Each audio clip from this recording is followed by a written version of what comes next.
Before we begin, do you have a theory about this case or a story of your own? Leave a message on our socials. Our handles are all just Nightwatch Files without the space, or head over to nightwatchfiles.com to find them all in one place. Your insights might be featured in a future episode. I'm Harper Finley, and this is Nightwatch Files. Quick note, if you enjoy the show and would like to support it continuing, we have a Patreon and a supporters club, both for just $3 a month. You'll get ad-free access to every episode, and you can now listen to them on Spotify and Apple Podcasts as a Patreon supporter. Whether you want to help keep the show going or just prefer listening without ads, you can find the links in the episode description. Now, let's get into today's case. Shortly before 10 o'clock on the morning of May 31st, 2014, a cyclist named Greg Steinberg was riding home along a trail on Big Bend Road in Waukesha, Wisconsin. As he approached a particular stretch of the path, he saw something that made him stop. A girl was lying on the grass near the edge of the trail, ghostly pale but conscious. Her clothes were soaked through with blood. Steinberg approached her carefully. She lifted her head and looked at him. "I've been stabbed multiple times," she said. "Please help me." Her name was Bella. She was 12 years old. As paramedics rushed her to the hospital, she told them what had happened. Her two best friends had brought her into the woods to play hide and seek. Then they had attacked her. One held her down while the other stabbed her 19 times with a kitchen knife.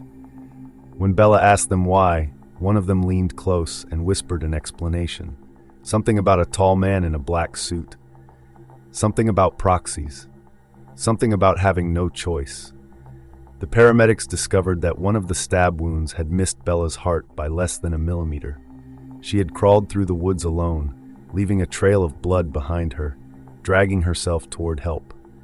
As the ambulance raced toward Waukesha Memorial Hospital, it remained unclear whether the help that found her had arrived in time. The explanation the girls gave for what they had done seemed impossible to believe. At the center of it was a figure that didn't exist, a fictional character created on an internet forum 5 years earlier as part of a Photoshop contest. His name was Slenderman. This is the story of what happened in Waukesha, Wisconsin, and how two 12-year-old girls convinced themselves that murdering their best friend was the only way to survive.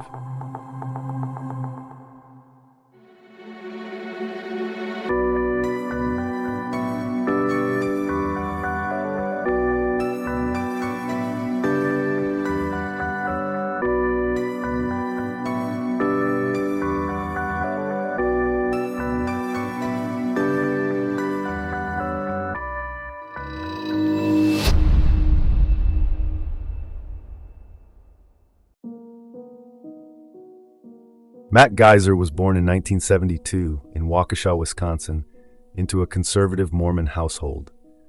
His father was a man of property and means, owning multiple buildings and office spaces throughout the area. It was the kind of family where certain things were simply not discussed, where faith was meant to carry you through hardship, and where stoicism was considered the highest virtue. When Matt was 7 years old, something happened that would shape how his family understood him for the rest of his life. One day, while his mother was pregnant, Matt claimed to have seen the ghost of his unborn sister, a small figure wearing white, radiating love, who said goodbye before disappearing. He ran to his parents, sobbing, and warned his mother that the baby was dead. Several days later, a doctor confirmed the loss. Matt's mother apologized for doubting him. She told him that God wanted him there for a higher purpose, that he had been given a gift. She also told him that Satan sends demons after him because he hates seeing the light of God. It was a framework that would remain in place through Matt's teenage years when he was diagnosed with schizophrenia. His parents viewed the illness as a test from God, another trial to endure with faith and silence. The family never discussed mental illness openly. When Matt's condition became so debilitating that faith alone could not contain it, his parents allowed periodic visits to the psychiatric ward, but these were seen as supplementary measures, not solutions. At 19, Matt decided he was done with antipsychotic medications. He described them as crude, blunt instruments that flattened everything inside him.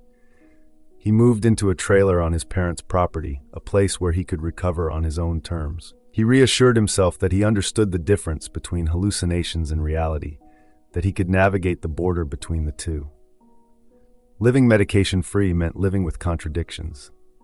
There was profound depression and disabling social anxiety, but there were also moments of what Matt considered epic beauty and deep feeling. The hallucinations were constant. He saw patterns floating through the air, rainbow halos orbiting city streetlights. When he caught his reflection in windows, he saw Satan standing behind him, just as his mother had warned.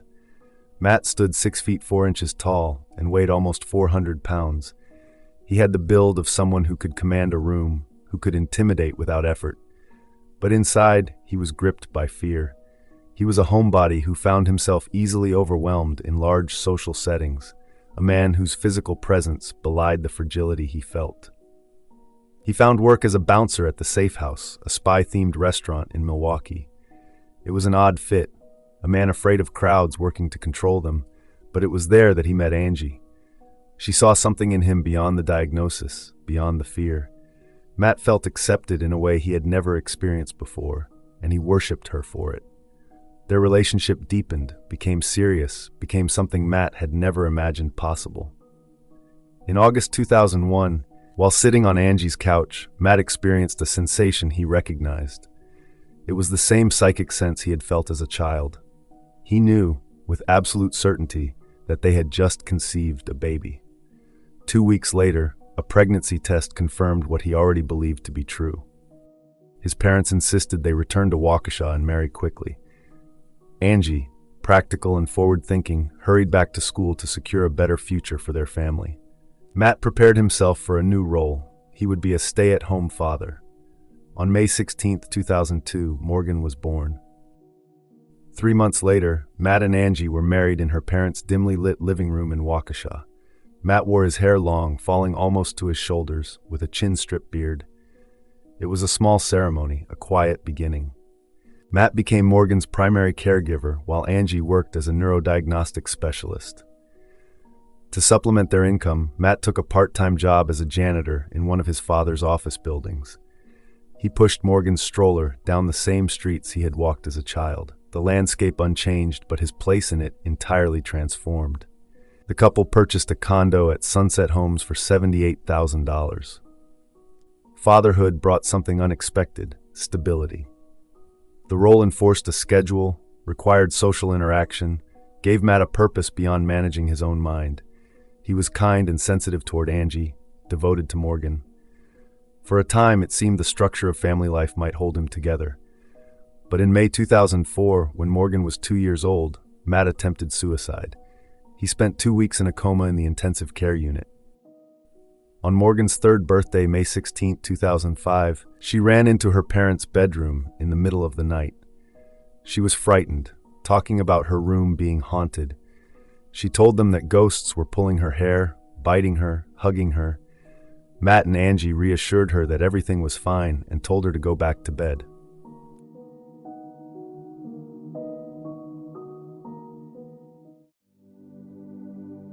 Morgan was often alone, spending long hours in the condo while her mother worked. Angie commuted long distances for her job, leaving before sunrise and returning after Morgan's bedtime. Matt and Angie saw their daughter's solitude as evidence of independence and strength. They believed she was not lonely. Like Matt's parents before them, they instilled the belief that stoicism was the best medicine for dealing with hardship. But Morgan's solitude was anything but empty. Her inner world was vivid and consuming, a place where colors melted down walls and rainbows orbited her body. Characters stepped out of screens and appeared fully formed around her, as real to her as the furniture in the room. In her bedroom, she kept a life-sized cardboard cutout of Spock from Star Trek, the human-alien hybrid whose actions are ruled by logic rather than emotion. She watched Edward Scissorhands over and over, holding her gerbil Molly tightly as she absorbed the film's central tragedy, two people unable to connect without hurting each other. For years, Morgan's imaginary world had been hers to control. But in 2010, when she was 8 years old, something changed. She woke one night to find a demon girl crouched on her dresser, smiling at her. After that encounter, the control slipped away. Morgan could no longer erase the frightening elements that appeared in her world. The realization frightened her, and for the first time she felt a genuine yearning for human company. She began making efforts to find a friend. At age 9, in 2011, Morgan started sitting with a girl named Peyton Isabella Leutner at recess. Peyton went by Bella. Bella liked the way Morgan drew kitties, and from that small connection, a friendship began to grow. As the friendship developed, Morgan's hallucinations intensified. She saw a shadowy man she named It, the color of smoke and ink, appearing in the bathroom mirror behind her. Bone-white faces flashed in the dark. There was Sev, a boy who resembled an anime character and felt real to the touch. Sev sometimes slept in her bed, offering comfort in the night. Morgan's cast of imaginary companions continued to expand. Unicorns, ninja turtles, an abusive boyfriend for Sev named Jeffrey. They surrounded her constantly, a crowded inner theater that never went dark. Bella, whether she understood it fully or not, became Morgan's caretaker. She intercepted self-destructive impulses, stopping Morgan from reaching for the fire alarm, talking her down when she threatened to eat pills. Bella pretended to hear the voices and see the imaginary friends, entering Morgan's world in the only way she could. Morgan understood what Bella was doing and appreciated it deeply.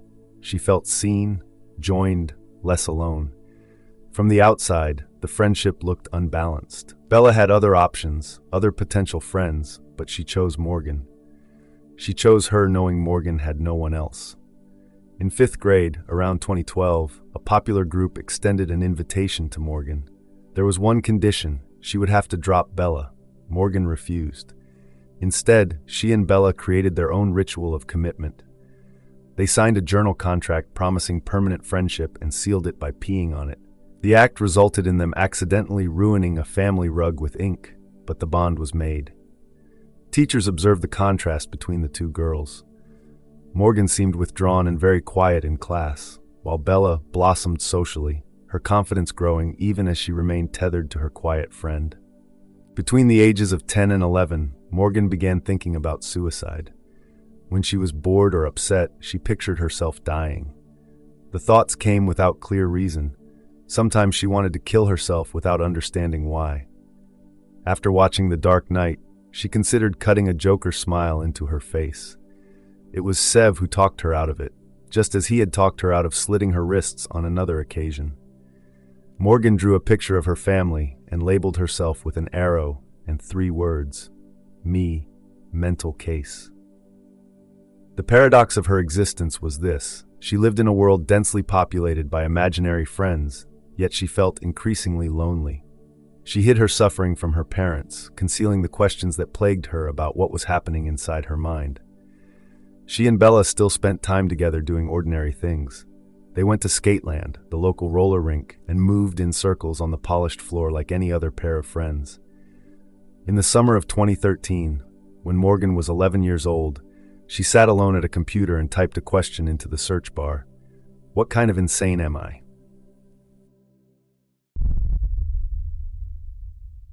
Quick break. Ads keep the show running, but if you want to skip them, the ad-free version's on Patreon for just $3 a month. Links in the show notes. And we're back. Thanks for sticking through that.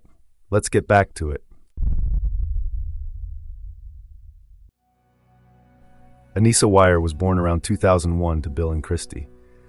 She was a child who dressed young for her age, wore glasses that earned her the nickname Four Eyes from her mother, and spoke with a lisp. In quieter moments, she lost herself in books about domestic cats and horses. When she played fantasy video games with her father, she always chose to be the hero. Bill worked as a quality supervisor at a manufacturing plant. He had 2 older children from a previous marriage, Sarah and Bubba, which meant Anissa grew up with half-siblings who had their own complicated lives unfolding in parallel to hers. The fracture in her parents' marriage became undeniable when Anissa was 10 years old. Bill and Christy announced they were separating, but neither moved out immediately. For almost 12 months, the family remained trapped together in the same condo while the marriage dissolved around them. Anissa would later describe this as the worst period of her life. The stress seeped into every corner of her existence. She quit Girl Scouts. She stopped participating in extracurricular activities. She retreated inward. When Christy finally moved out, the physical separation brought no relief. Anissa found herself receiving whatever scraps of attention her parents could spare between their own struggles. She was, as she put it, always pushed off to the side because I was the good kid who didn't need to be watched. Her father's older children were facing a crisis of their own. Their mother was dying, and Anissa understood that her problems must seem small by comparison. Meanwhile, her mother treated her as a confidant, venting about her new boyfriend and complaining that she didn't have a family. Anissa absorbed it all, walking on eggshells, making herself small and quiet in the hope that if she caused no trouble, her parents would continue to love her. She worried constantly that their love was conditional, that one wrong move might drive them away for good. Beneath the surface of the bright student who earned straight A's, Anissa was suffering from depression. She never told her father. Despite feeling she could talk to him about anything, she consciously held back the truth about how she felt, unwilling to burden him with one more problem when he already had so many. After the separation, she lived primarily with Bill in a condo that reflected the emptiness of their new reality. Gray laminate floors, gray walls, gray shag carpet. There was no decoration, no color, no warmth. In 2013, when Anissa was 11, the divorce was finalized. The arrangement meant she would shuffle between her parents' two homes multiple times within every 8-day period. That same year, she switched school districts and enrolled at Horning Middle School. She arrived knowing almost no one. No birthday invitations came. She sat alone at lunch, feeling the weight of her isolation. When she thought no one was watching, she cried. She listened to techno music and tried to teach herself to dance by watching YouTube videos. Teachers saw a bright, well-behaved student with excellent grades. What they also saw, though, was a girl who lashed out at other children when they broke rules, hitting them in moments of frustration. She was a rule stickler, rigid and unforgiving, perhaps because rules were one of the few things in her world that still made sense. When everything felt out of control, Anissa turned to Minecraft. In the game, she could build worlds where she was completely in charge, where nothing happened that she didn't allow. It was a refuge, a place where chaos couldn't reach her. One day, while watching a Minecraft video on YouTube, she clicked an advertisement. It led her to a website called Creepypasta.com. The site was filled with short amateur horror stories about supernatural entities. The stories were clearly fiction, meant to unsettle and entertain. But Anissa read them as if they were factual accounts. She believed the site's claims that these were true stories. She memorized the details, filing away every piece of the mythology as fact. She told herself that if she ever got invited to a sleepover, she would have something impressive to share, something that might help her fit in. What mental health professionals would later recognize was a desperate need for acceptance and belonging. Anissa was a girl who had withdrawn from activities that might have connected her to others, who sat alone at a new school where nobody knew her name, who spent her evenings teaching herself to dance in an empty room. She was a girl who needed, more than anything, to be wanted.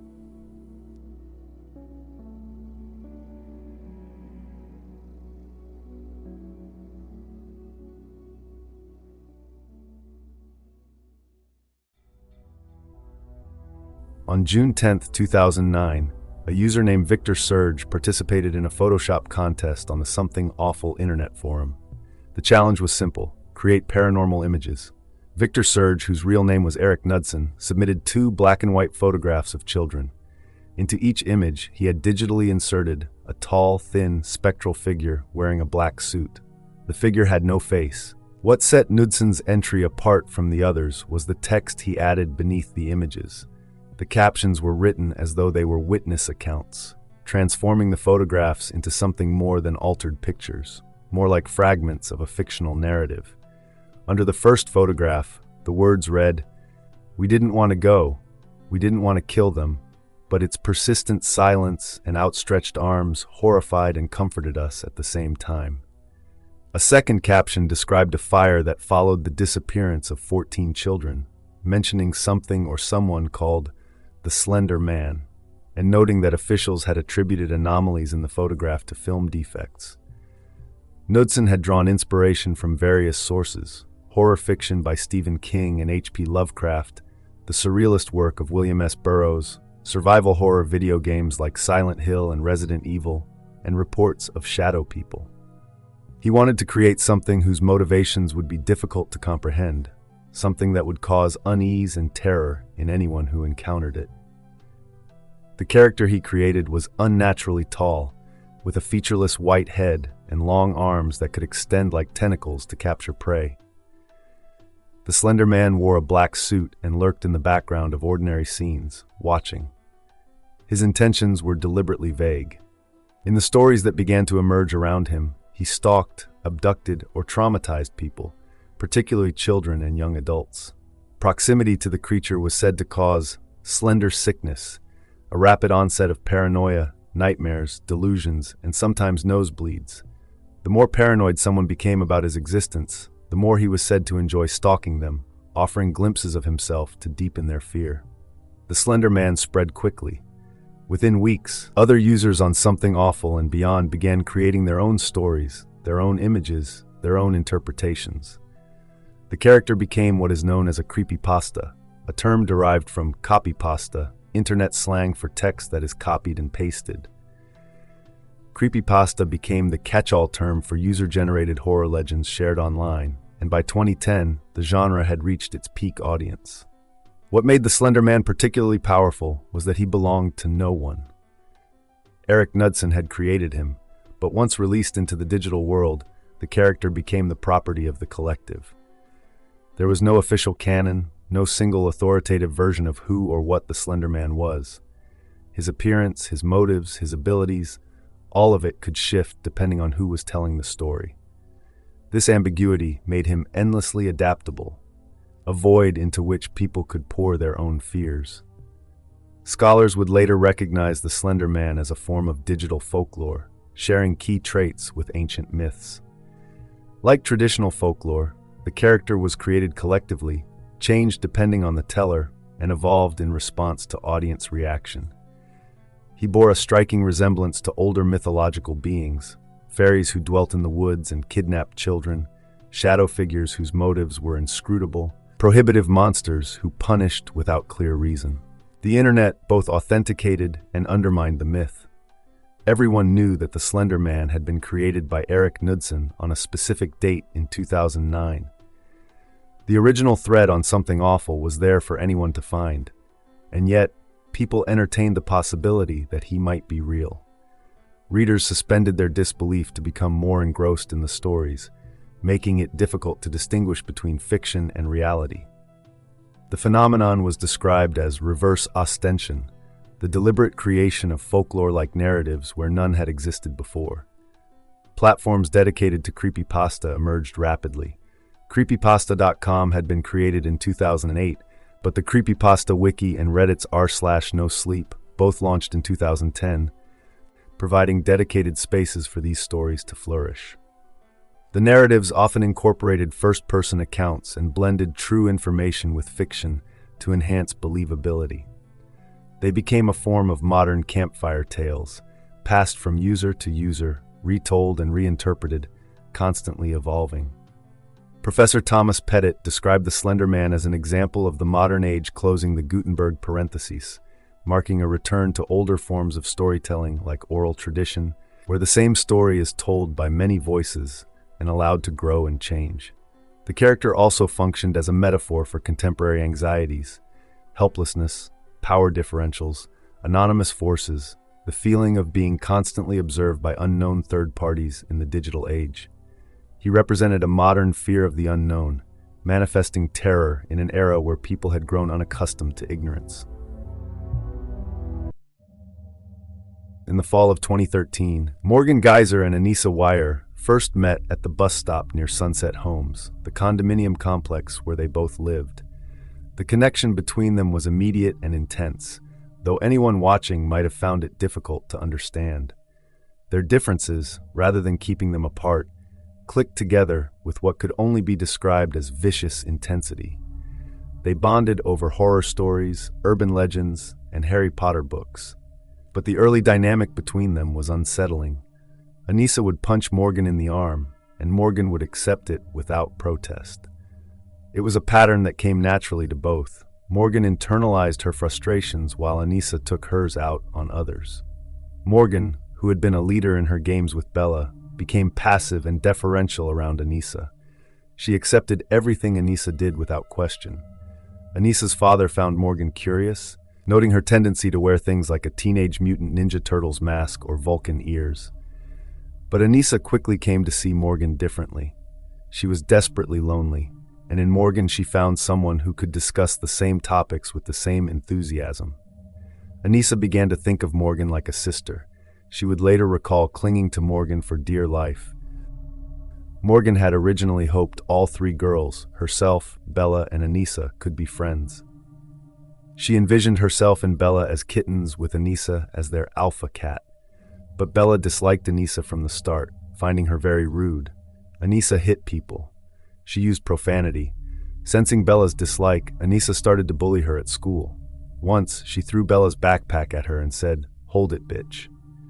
Morgan made a silent motion of support toward Bella during the incident, but the gesture only confirmed to Bella how eerie the situation had become. Morgan's loyalty now belonged to Anissa. The two girls emailed each other late into the night, their messages crossing the short distance between their units in the condominium complex. They spoke in code words on the bus to avoid eavesdroppers. The content of their communications was dark. When Morgan mentioned girls she disliked, Anissa responded, "Kill them all with fire and brimstone and knives." The bus became their sacred place, intimate, but not too intimate. They analyzed creepypasta stories there as if they were breaking a code, the excitement of it making them feel hyper, like being on a roller coaster. It was thrilling in a way that felt good and scary at the same time. It was Anissa who introduced Morgan to creepypasta.com. With Morgan, that fantasy of one day reciting memorized creepypasta scary stories to friends at a sleepover came true. They held what they called a book club, critiquing the stories together. For Morgan, the discovery of the website meant something else entirely. When she saw the image of Slenderman, tall, faceless, dressed in a black suit, she recognized him immediately. He was the spitting image of it, the shadow man who had appeared in the bathroom mirror behind her, the figure the color of smoke and ink who had haunted her for years. The recognition transformed everything. Creepypasta was no longer just a hobby. It became a vault of knowledge, proof that what she had been seeing was real. Morgan decided to trust Anissa with the truth. She told her about the voices, Maggie and Sev, and about it, the terrifying visual hallucination who looked exactly like Slenderman. Anissa's response was immediate. She believed Morgan. She was excited, not scared. She wanted Slenderman to be real because if the creepypastas were real, it meant she wasn't crazy or weird for being afraid. It meant both of them were right. Morgan, still testing Anissa's belief, began faking Slenderman sightings. She claimed to see him in places where Anissa didn't. Eventually, Anissa admitted in an email that she didn't see him every single time. She explained that she had been faking it so Morgan wouldn't feel insane when she saw things Anissa didn't. The lie stung. It felt like a betrayal, similar to the way Bella had pretended to hear the voices. But Anissa's explanation, that she lied because she didn't want Morgan to feel insane, ultimately reinforced Morgan's belief that Anissa truly saw her and accepted her. The bond deepened. There were moments when Anissa's anger flared. During a sleepover, when Morgan tried to keep her awake, Anissa hit her and screamed, "Go to bed!" But there were also moments when Anissa protected Morgan. A boy named Lance had been bullying Morgan on the bus, saying filthy things. Anissa punched him. Morgan, emboldened, slapped him. It was their first act of violence as a team. The immersion into the Slenderman mythos became total. Morgan projected every hallucination she had ever experienced onto the mythology. Anissa, too, began to see Slenderman, joining Morgan in searching the trees for him. They believed they were making discoveries, proving all naysayers wrong. Anissa eventually proposed an idea. Instead of waiting for Slenderman to kill them, what if they ran away together to Slender Mansion and offered to become his proxies? The fantasy gave them a shared destiny, a belief that they would spend the rest of their lives together.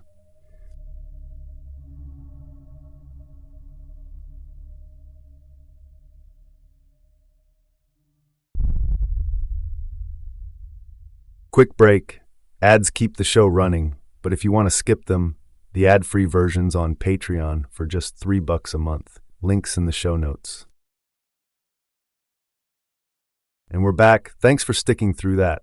Let's get back to it.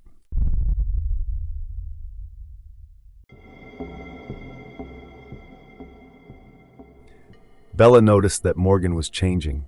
The shift was gradual but unmistakable. Morgan was increasingly withdrawn, struggling to finish sentences. She sent Bella an email saying she was now terrified of the color red. There was something different about her, something Bella couldn't quite articulate but could feel in the way Morgan moved through the world. At Horning Middle School, Morgan used her school notebooks to write creepypastas, her own contributions to the mythology. She crafted an origin story for Jeff the Killer, another popular character in the platform. In her locker, she kept a purple paper craft, a declaration of friendship with instructions related to Anissa's care, make her do her things. The power dynamic between the two girls had shifted. Anissa, who had once been on the outside looking in, was now the alpha to Morgan's kitty, the general to her private. Morgan told her father about the visions, the demons, the colors. Matt dismissed them. Angie, too, was aware of Morgan's fascination with Slenderman and the strange things she claimed to see, but she thought the visions were either migraines or a ploy for attention. Neither parent recognized that Morgan genuinely believed Slenderman was real. Anissa spent time during this period seeking evidence. She used her school-issued iPad to access Creepypasta.com, scrolling through stories and images, searching for confirmation. At some point, she found a black-and-white photograph of Slenderman that she deemed incontrovertible proof of his existence. The photograph became a kind of talisman, a piece of evidence she could point to when doubt crept in. The girls believed Slenderman hunted children and enlisted proxies to carry out his will. According to the mythology they had absorbed, refusing his bidding meant death, not just for themselves, but for everyone they loved. The threat felt existential, immediate. The only way to protect themselves, the only way to survive, was to become his proxies. But to become proxies, they would need to prove themselves. They would need to kill. Regardless of whose idea it was, the two girls started planning a murder around Christmas 2013. Anissa would later describe the dynamic between them during this period in military terms. She said it was like a private taking orders from a general, someone who follows commands from someone else. But in her telling, it was unclear who was the general and who was the private. The only thing left to do, as far as Anissa could tell, was to find out who needed to die. Morgan was barely functional by this point, struggling to articulate thoughts, increasingly consumed by the world inside her head. Anissa realized that Morgan could barely finish a sentence, much less plan a murder. If it was going to happen, Anissa would need to be the one to carry it out. There was also Lance, an older boy on the bus who competed for Morgan's attention. But Lance was not someone Morgan loved. The sacrifice, they believed, needed to matter. It needed to be personal. The victim would have to be Bella.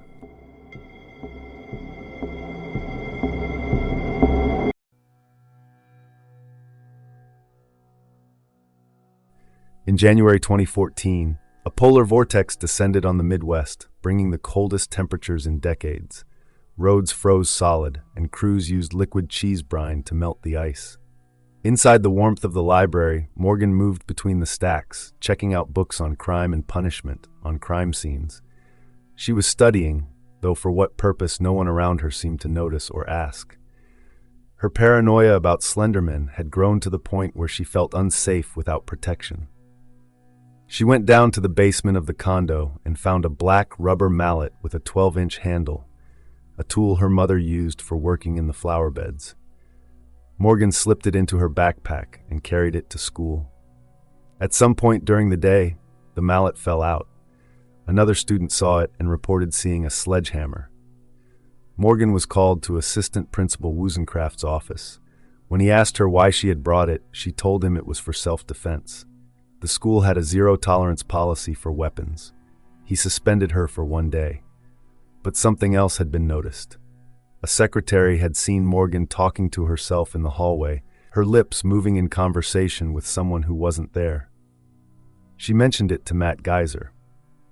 On the ride home, Morgan tried to explain what was happening to her. She told her father about the voices she heard, about the visions, about the shadowy man who appeared behind her in mirrors. Matt's response was immediate and dismissive. "Okay, whatever," he said. He told her she was making stuff up to get out of trouble. When they got home, Angie said the same thing, that this was a weird ploy, an excuse to distract from the suspension.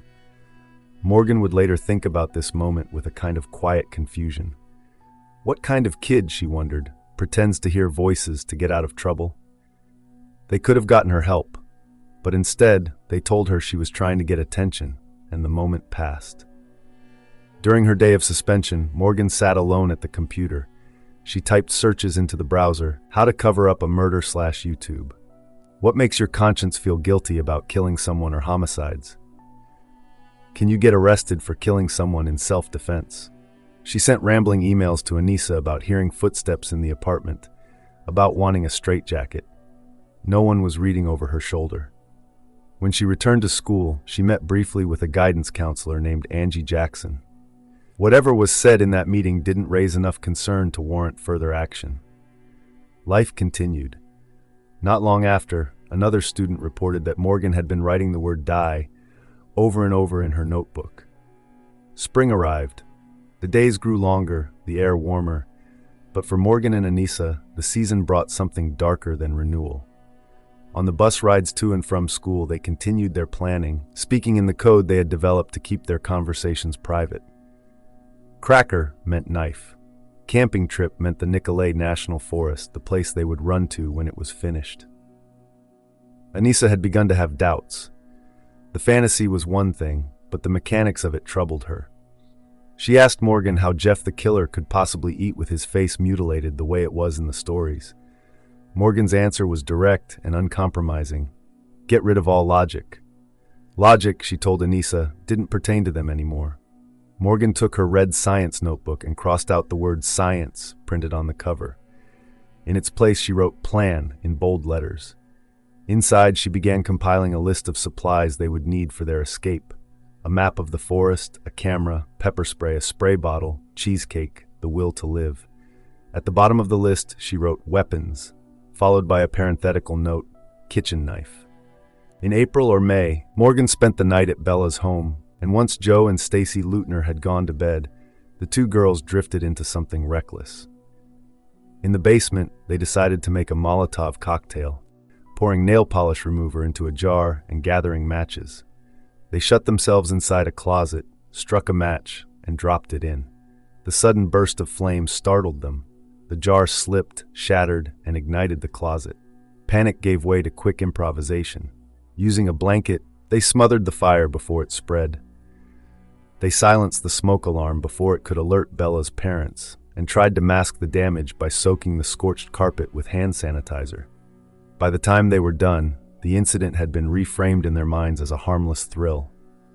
The next morning, Stacy noticed something was wrong. The basement smelled burned. When she said so, Morgan dismissed it, insisting it was only the scent of sanitizer. Ashes in the closet raised further questions, but Morgan brushed those off too, her tone sharp and unyielding. It unsettled Stacy. Under different circumstances, the episode might have ended there, with a phone call, a ban, a line firmly drawn. Instead, Stacy chose silence, a response shaped by a lifetime of avoiding direct conflict, letting discomfort settle rather than confronting it. Nothing was said, nothing changed. Weeks later, Bella confirmed she would attend Morgan's birthday sleepover on Friday, May 30th, 2014, the date Morgan and Anissa chose for her death. Around May 16th, Morgan turned 12. She received tickets to a Star Trek convention as a birthday gift, something that would have delighted her under different circumstances. But shortly after her birthday, a new symptom emerged. Morgan began losing the ability to recognize familiar faces, a condition called prosopagnosia. People she had known her entire life suddenly became strangers when she looked at them. Her family noticed the change but misinterpreted it. Her grandmother, Diana Neeson, thought Morgan was simply being moody, going through the normal turbulence of puberty. To them, it looked like typical preteen rudeness, not a neurological symptom of something profoundly wrong. During this same period, Anissa did something unexpected. She approached Bella and apologized for hitting her, for the way she had treated her over the past months. The gesture caught Bella off guard. She had spent so long thinking of Anissa as cruel, as someone who had stolen her best friend and made school unbearable. But now, hearing the apology, Bella began to reconsider. Maybe Anissa wasn't so bad after all. Maybe she was changing, becoming someone better. But Anissa wasn't changing. The apology was strategic, part of the same carefully constructed plan. She told Morgan about it in an email, explaining what she had said to Bella. "I love you guys and I would never hurt you. I could never be the perfect daughter for a family like you." Then she described how she had used what she called Vulcan mind control, a reference to Star Trek, a technique for suppressing emotion, to stop herself from feeling anything about what they were planning to do. The pressure was mounting. Anissa's older half-siblings, Sarah and Bubba, were scheduled to move into the Weier condo on May 31st. Their mother had died, and now they would be there, filling the already oppressive space with their grief and their presence. Anissa wanted to be gone before they arrived. She told Morgan they were too far in to quit now, that there was no turning back. At school, Morgan's behavior grew stranger. In one class, the teacher mentioned the word trust, and Morgan began laughing. Not a brief chuckle, but sustained, uncontrollable laughter that filled the room and made the other students uncomfortable. In another class, she proposed giving a speech about Adolf Hitler. When her teacher, Mrs. Weidenbaum, asked her to explain the choice, Morgan said that Hitler had been a psychopath or a schizophrenic, someone who should have been saved. Mrs. Weidenbaum told her to pick a different topic. Morgan complied, but the moment lingered, another red flag that went unexamined. Morgan sent Anissa another email. This one was urgent, insistent. She told Anissa to delete everything Morgan had sent her, every message, every detail of the plan.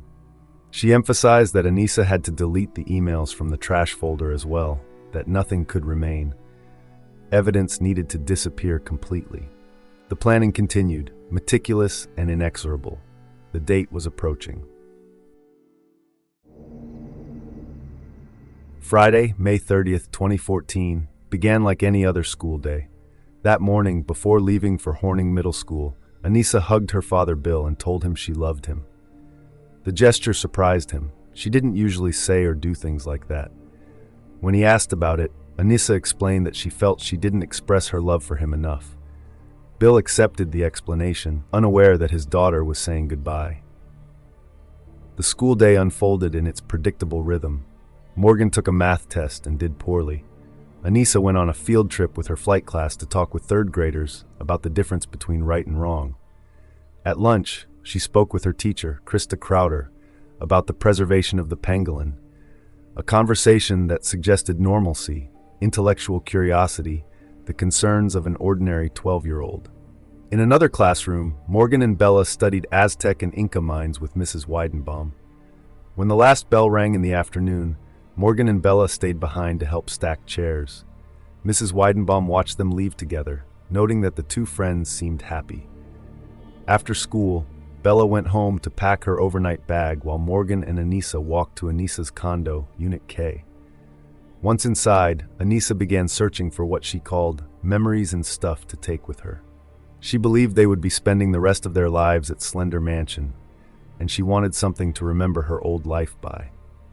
She selected a photograph of herself with her siblings and another of her mother, Christy, looking annoyed. Then she took her LG cell phone, switched it to airplane mode, and left it in her bedroom. In the notes application, she had already written a goodbye letter. The two girls walked to Morgan's condo, Unit J, and climbed upstairs to Morgan's bedroom. There, they packed their getaway bag, a black and white canvas purse that would hold everything they thought they needed for their new life. Maxi pads, Hall's lozenges for Anissa's hay fever, granola bars, 2 reusable water bottles, 2 of Morgan's photo albums.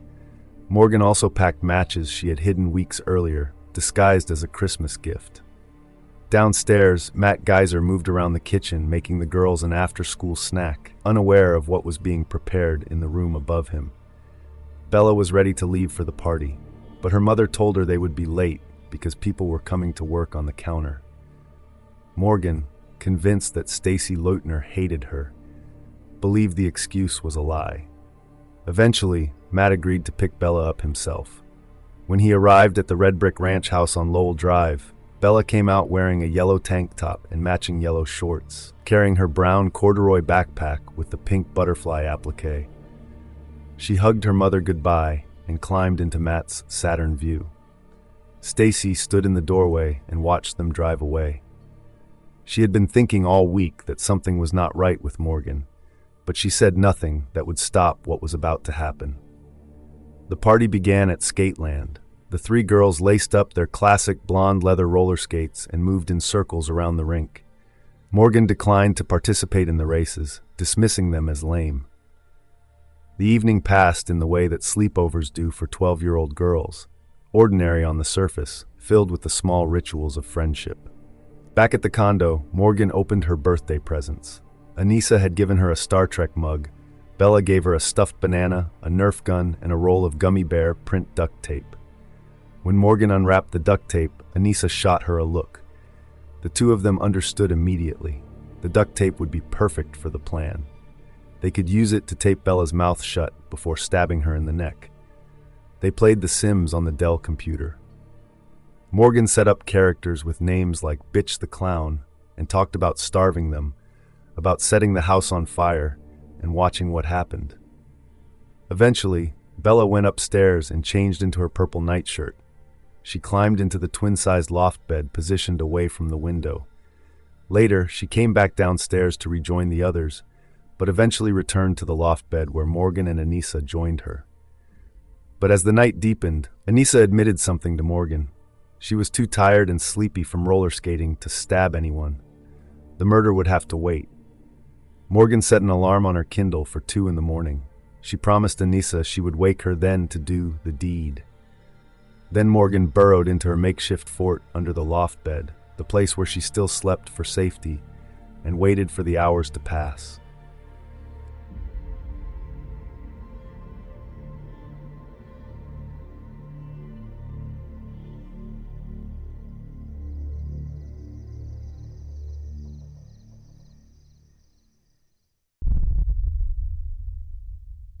Quick break. Ads keep the show running, but if you want to skip them, the ad-free version's on Patreon for just $3 a month. Links in the show notes. And we're back. Thanks for sticking through that. Let's get back to it.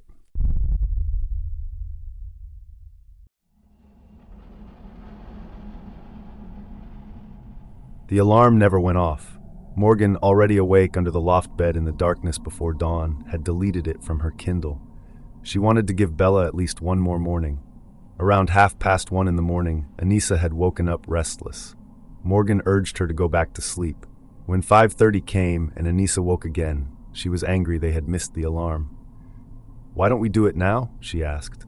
Morgan suggested they go downstairs instead, to take quizzes on quotive.com. They crowded in front of the Dell computer in the basement, taking personality quizzes and playing The Sims while Bella slept alone upstairs in the loft bed. When Bella eventually woke and came downstairs, she felt unhappy, out of place. She considered going home, but she stayed. At some point, Anissa posed a question to Bella, pretending to read it from one of the online quizzes. "What would you do if someone were to stab you?" Bella's answer was immediate. "I'd probably scream." Geyser served homemade donuts and strawberries for breakfast. The girls played with Bella's silly putty, making fart noises and laughing. They played dress-up, Bella as a pink princess, Anissa as what she called a prosty troll, Morgan as the Star Trek character Data. When Bella went upstairs to change out of her costume, Anissa turned to Morgan and spoke in their code. "We should do it today," she said. "At the park." Morgan agreed. Around 9:30 in the morning, while the girls were still in the house, Morgan went to the kitchen. She opened a drawer and removed a knife with a 6-inch blade, a carrot-cutting knife. She slipped it into her coat. Then she asked her parents if they could go to David's park. Matt and Angie said yes. Morgan put on her winter coat despite the warm weather and slung the black and white canvas purse over her shoulder. Before leaving, she hugged and kissed her mother and told her she loved her. As they walked toward the park, Bella asked about the large bag Morgan was carrying. Morgan said it held snacks, granola bars, M&M's flavored Kudos bars, peanut butter cereal bars. Anissa wore insulated snow boots, even though it was late May. At some point during the walk, Morgan flashed the knife at Anissa from inside her coat, confirming it was there. At David's park, they played on the playground equipment for a while, acting like normal kids. Then Morgan decided it was time. She entered the public restroom and began pacing the stalls, singing Owl City songs to calm herself. She called Bella and Anissa inside, under the pretense of showing them vandalism in one of the toilet bowls. Once they were in the stall, Morgan locked the door. She began lecturing Bella about Slenderman and proxies, instructing Bella to sit in the corner. Then she handed the knife to Anissa. Anissa immediately handed it back. Anissa tried invoking Jeff the Killer's catchphrase, telling Bella to shut her eyes and go to sleep. Bella refused. Morgan asked Anissa to try knocking Bella out. Anissa delivered what Morgan later described as a weak, slow push. Bella was angry now. She decided to leave. Morgan and Anissa huddled together after Bella walked out of the restroom. They agreed the concrete bathroom would be too loud. Bella's screams would echo. They followed her out, and Morgan dismissively told Bella to go play. They regrouped and suggested walking along Big Bend Road. They whispered to each other as they walked, using hide and seek as a cover story. Bella agreed to play. Anissa led her into a small clearing in the woods. She demanded that Bella lie down on her back so Anissa could pin her. Bella refused to lie in the dirt. Anissa shoved her down and sat on her. Bella screamed, complaining that she couldn't breathe. Anissa got up. Morgan was panicking. Anissa hugged her, trying to steady her. Morgan handed the knife back to Anissa, whispering that she couldn't do it, that Anissa knew where all the soft spots were. Anissa refused. She looked at Morgan and said 2 words, "Kitty, now." Morgan pounced on Bella like a cat and straddled her. She leaned in close and whispered, "I'm sorry. I have to do this because it's the only way to save my life. Someone from Creepypasta is stalking me." Then she began stabbing. Anissa thought it would be like a video game. 5 seconds of something withering, then it disappears. But Bella didn't disappear. Morgan stabbed and stabbed, a frenzy of motion that seemed to have no end. Anissa finally shouted, "That's enough!" Morgan felt no remorse, only heard screaming. Bella somehow managed to stand, sobbing, blood soaking through her yellow capri pants and rainbow heart shirt. "I trusted you," she cried. "I hate you all." She said she couldn't see. Morgan shoved her down again, insisting she wasn't joking. Anissa led Bella deeper into the forest, lying to her that home was this way. She told Bella to lie down, that it would help her lose blood slower. Morgan attempted to clean Bella's largest leg wound with a leaf. Bella hissed at her not to touch her. The 2 girls backed away, promising they would get help. Then they turned and sprinted out of the woods, leaving Bella alone in the clearing.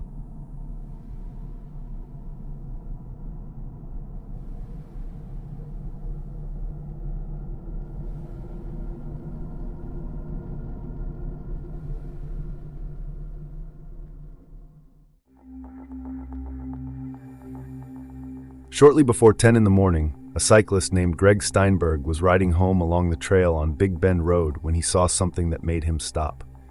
A girl was lying on the grass next to the trail, ghostly pale but conscious. He approached her. She looked up at him and said, "I've been stabbed multiple times. Please help me." Steinberg called 911. Morgan and Anissa washed the blood off their hands at a stream. Morgan saw Slenderman standing in the trees, and they ducked into the woods, moving deeper into the forest. They came across a campsite and stole a can of bug spray. Morgan carved the Slenderman symbol into a tree trunk with the knife. They eventually reached a Walmart supercenter, where they refilled their water bottles in the public restroom. Morgan scrubbed at her hands. She left her black lace gloves on the counter. They walked along the Fox River. When they passed Steinhaffel's furniture store, they stole snacks, cookies, and fruit snacks from the public area. Morgan cried over the lost gloves. They walked for miles in the wrong direction, finally approaching the busy freeway. On the freeway on-ramp, Anissa suffered what she would later call a nervous breakdown. She blamed Morgan. She lay down in a ditch and said she wanted to call her mother. Morgan prayed to Slenderman. Then they heard the sirens. Police officers arrived with guns drawn. Morgan said, "I was forced to kill my best friend." Anissa gave her name and address. That evening, Morgan and Anissa were driven north from Waukesha along Interstate 45 to West Bend, a manufacturing city known for its lumber yards. They arrived at Washington County Jail in handcuffs and leg shackles. In the police transport van, Morgan had tried to speak to Anissa, telling her to stop being serious, that this was fun, just a game. Anissa told her to stop talking. When Morgan tried to hug her, an officer stopped her. Hugging was against the rules. They were taken to the Waukesha Police Precinct, where detectives Michelle Trussoni and Thomas Casey began separate interrogations that would last for hours. In the interrogation room, Anissa told Detective Trussoni the truth about what they had done. "We told her we were going to get help," she said, "but we really weren't. We were going to run and let her pass away." She also said something else, something that contradicted everything the girls had believed for months. "He does not exist. He is a work of fiction." Morgan, in her own interrogation, showed no remorse. She described the stabbing in a sing-song voice. "Stabby, stab, stab, stab." She told Detective Casey she had counted 17 stab wounds, though hospital staff would later count 19. When asked about guilt, Morgan said she felt none. "I thought I would," she admitted, "because I still have this idea in my head that it was necessary." Meanwhile, at Waukesha Memorial Hospital, Bella Leutner was in the emergency bay, then in the operating room. One of the stab wounds had missed her heart by less than a millimeter. Her parents, Stacy and Joe Leutner, were called to the hospital. Bella was alive, but barely. One of her blue and white striped Adidas athletic slides had been left behind in the woods, later recovered as evidence. At the Weier home, Anissa's mother, Christy, found Anissa's LG cell phone in airplane mode.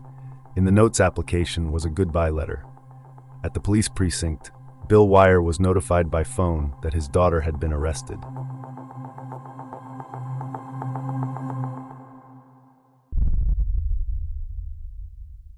Quick break. Ads keep the show running, but if you want to skip them, the ad-free version's on Patreon for just $3 a month. Links in the show notes. And we're back. Thanks for sticking through that. Let's get back to it.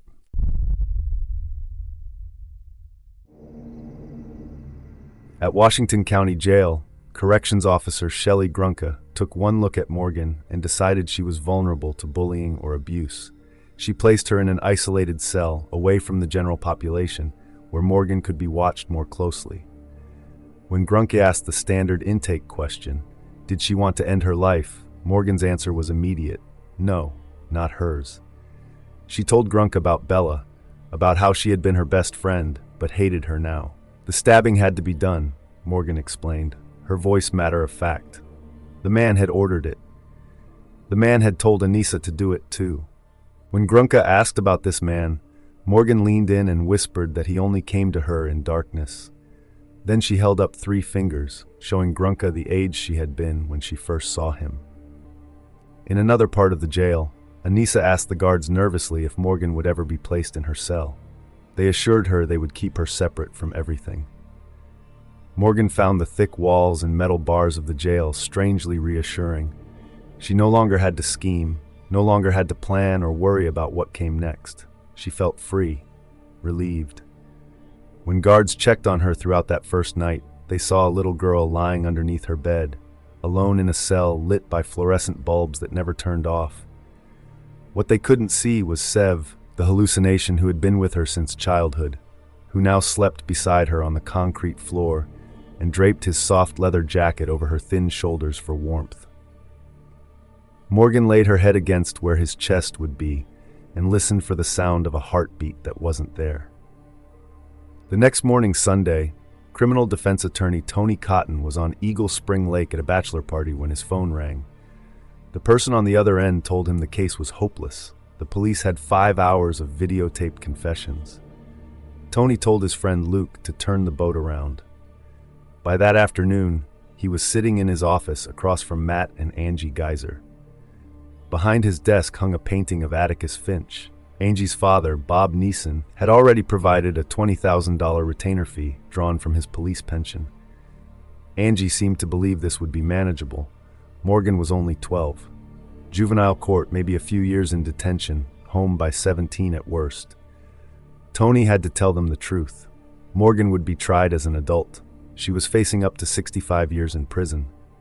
When Matt began weeping openly in the chair across from him, Tony's response was blunt and commanding. Get your shit together. But that night, after the meeting was over and they were alone in the condo, Matt and Angie wept together in their daughter's empty room. At the jail, Morgan's behavior was becoming impossible to ignore. Grunka had already suggested a psychiatric evaluation. Officers watched Morgan giggling and swaying in the hallways, making her hands into claws like a cat, as if she had momentarily forgotten where she was or what she was supposed to be. During meals, she took her food tray and crawled underneath the cafeteria table to eat. She was screened for tuberculosis as part of the standard health assessment, a routine procedure that felt absurd given everything else that was clearly wrong. At Waukesha Memorial Hospital, Bella woke from sedation and immediately panicked. She couldn't speak, or wouldn't, so her parents gave her a portable whiteboard. She wrote messages to them in shaky handwriting, communicating the things she couldn't say aloud. Monday brought tornado season weather to Waukesha. Violent skies, the air thick and oppressive. Inside the Waukesha County Courthouse, Morgan and Anissa made their first appearance before a judge. The courtroom was packed. Stacy Leutner sat in one of the pews, her anger simmering just beneath the surface. She was angry at the girls, but she was especially angry at Morgan's parents for knowing that Matt had schizophrenia and doing nothing to protect her daughter from his. In another section of the courtroom, Bill Weier sat barely containing his rage until he finally stood and stormed out. Anissa, seated at the defense table, took copious notes as if this were a class assignment she needed to study for later. Morgan was having a harder time. Her body jerked with involuntary movements, and tears streamed down her face. The handcuffs around her wrists had been cinched too tight during transport, cutting into her skin until she bled. A guard leaned over and demanded to know what the fuck was wrong with her. At the front of the courtroom, the judge set bail at $500,000. Tony Cotton made remarks asking for a reduction. Anissa's attorneys, watching his approach carefully, decided to model their strategy on whatever he did next. Bob Neeson leaned over to someone and muttered, "We're going to do what he's doing." Later that day, Police Chief Russell Jack held a press conference. He stood before the cameras and described the case as a very disturbing investigation, one that involved a fascination with a fictitious character and what he called a collection of small stories about death and horror. He emphasized the age of the suspects, the fact that they were female, how all of it led to the matter being taken with utmost seriousness.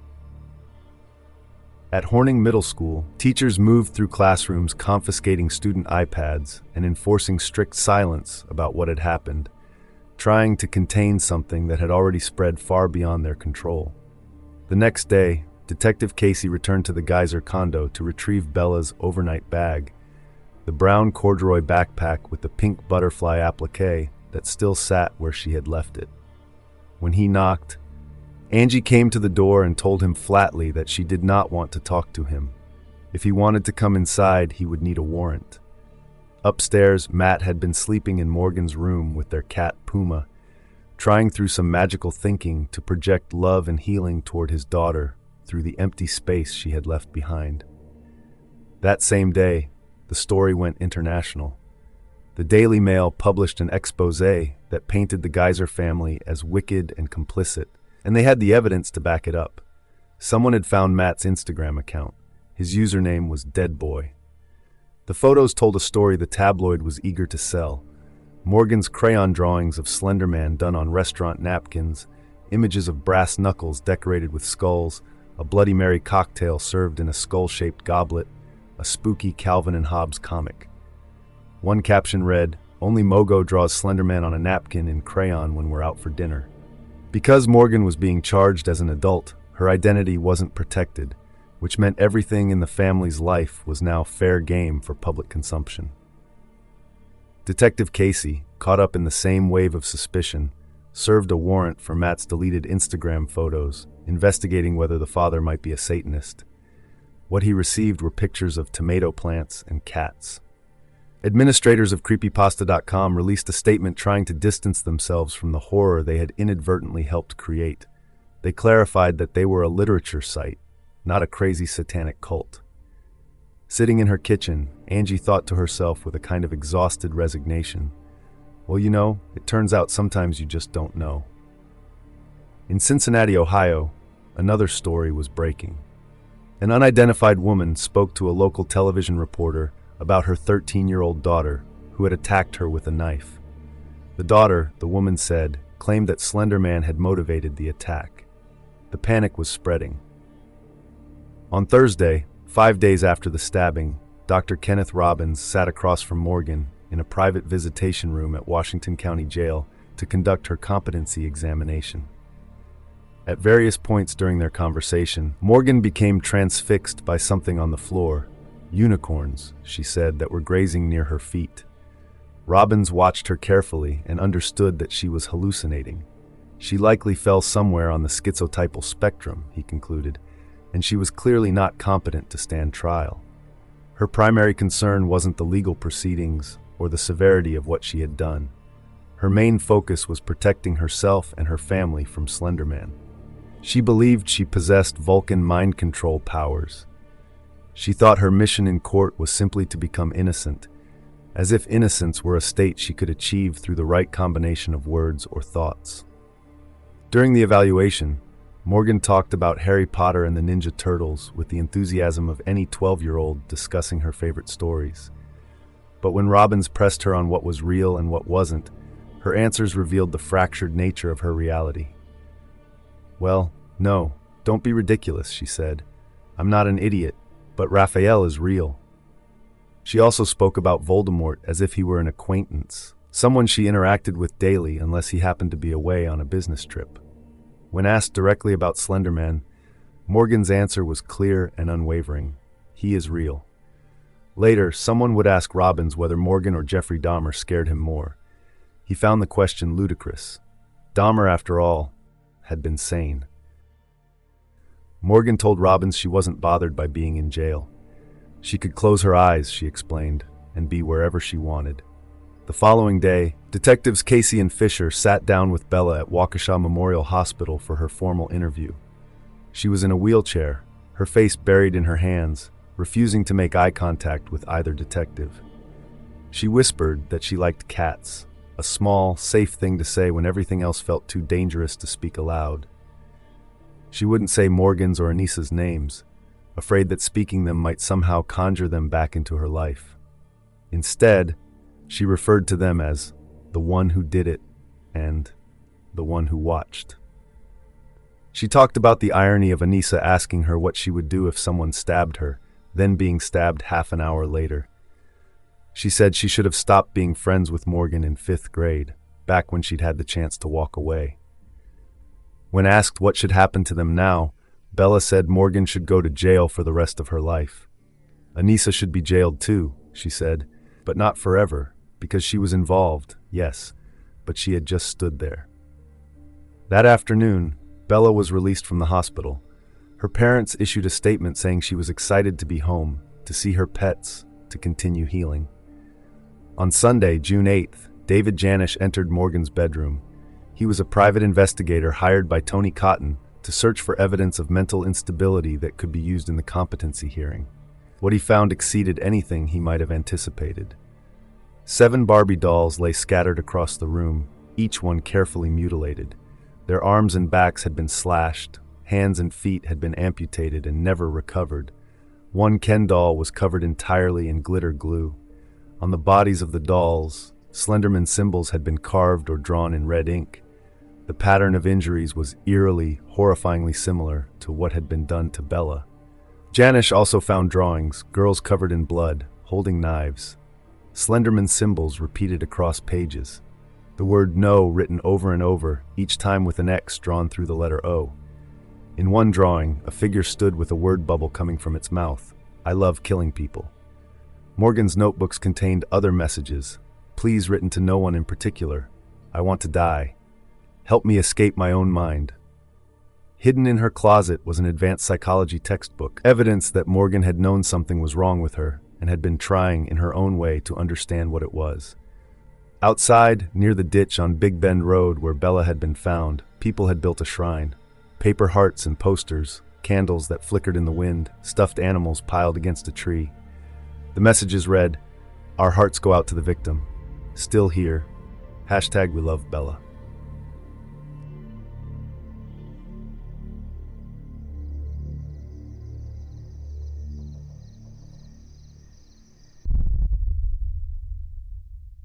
Quick break.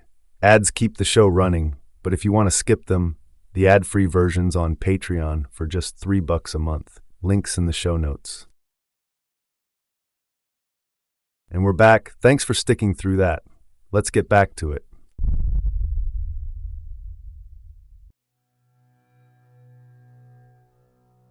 By late June, Bella's family felt ready to share an update with local reporters. The response to what had happened had been overwhelming in ways they hadn't anticipated. Strangers from countries and continents they had never visited sent thousands of Purple Hearts to their home, along with messages written in languages they sometimes couldn't read, but whose sentiment was unmistakable. Donations poured in, reaching $48,000 toward a goal of $250,000. When the family released photographs of Bella, they shot her from the neck down to protect her identity as a minor. In the images, she held a sign that read, "Thank you." Her family described her as possessing a courageous heart, someone who was bravely dealing with both the physical and emotional challenges that had come since the attack. They said they felt overwhelmed by the outpouring of support, that they simply could not put into words how grateful they were. Inside Washington County Jail, the summer unfolded differently. Anissa was placed on suicide watch in early July after relentless bullying from other juvenile inmates convinced her she was a fucking bitch and a monster who did not deserve to live. Officers moved her to an isolated cell, stripped her naked, and dressed her in what the jail called a smock, a heavy turtle suit designed to prevent self-harm. In the language of the institution, she was being smocked. When her attorneys later asked if she received any ongoing counseling for her mental health issues, an officer's answer was brief: no, nothing ongoing. Because Anissa was being processed under adult charges, she was denied the therapeutic support typically afforded to juveniles. Later that month, she received a verbal warning for what was documented as immature behavior. She had drawn a flower on her wrist with colored pencils. Morgan existed in her own separate reality within the jail that summer. She had no therapeutic or social support of any kind. The isolation cell she occupied had become infested with ants, and Morgan, in her loneliness, adopted them as pets. She fed them crumbled bits of food and carried them with her to the recreation room, where she threw them at other children. The other juveniles quickly stopped wanting to play Uno or Monopoly or Sorry with her. Back in her cell, she scattered her drawings and photographs of cats across the floor like a carpet, trying to make the space feel less empty. Sev remained with her through all of it, sleeping next to her under the metal bunk bed, providing comfort that no human could offer. When Morgan's competency hearing arrived in early August, Dr. Robbins testified that she remained incompetent to stand trial. Her primary concern was still protecting her family from Slenderman, and her belief in Vulcan mind control powers made her feel that her physical location in jail was irrelevant. Corrections Officer Brian Hansen took the stand and described the strange behaviors he had witnessed. The giggling, the talking to nobody, the way she would jump away from the door and make her hands into cat claws. "I'm not a professional doctor or anything like that," he said, "but I believe that she could benefit from some type of treatment or counseling." Judge Michael O'Boren ruled that Morgan was incompetent to proceed, but likely to become competent if provided with appropriate medication and treatment. He remanded her to Winnebago Mental Health Institute for up to a year.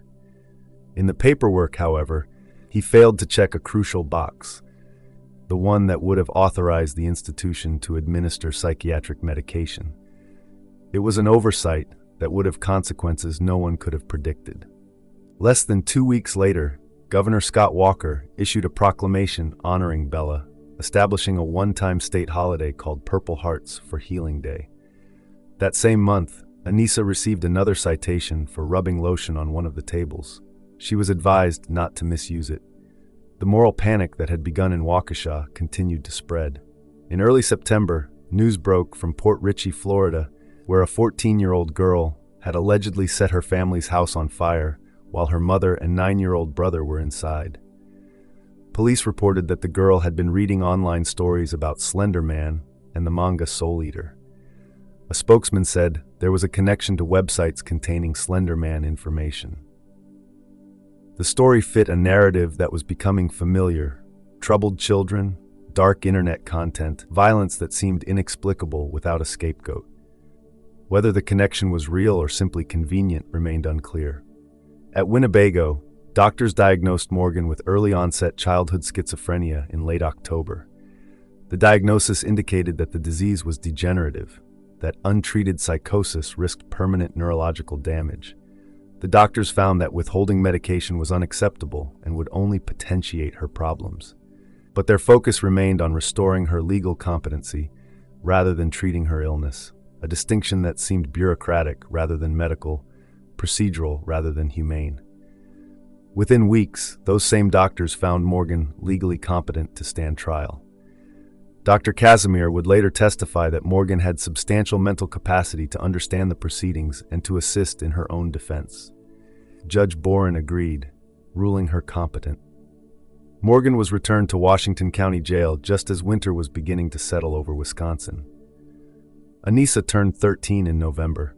She received a verbal warning for accepting a birthday card from another inmate and several citations for hair braiding. She had started making new friends by swearing around other children, trying to come off as an equal, trying to avoid their wrath. It was a strategy born of necessity in a place where vulnerability could be weaponized against you. When December arrived, inmates hung Christmas decorations in the common areas, trying to create some semblance of normalcy. But Anissa's growing status among the other juveniles had an unintended consequence. They began freezing Morgan out completely, giving her the silent treatment. Morgan stopped referring to Anissa by name. She called her my co-defendant now, a clinical term that acknowledged the connection between them while erasing everything personal that had once existed.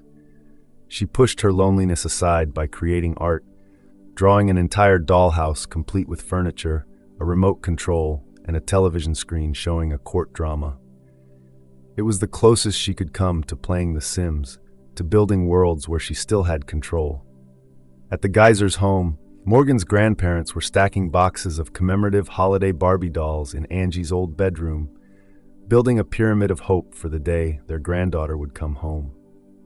Just before Christmas, Tony Cotton was arrested for speeding on his way to the hospital while his wife Laurel was in labor.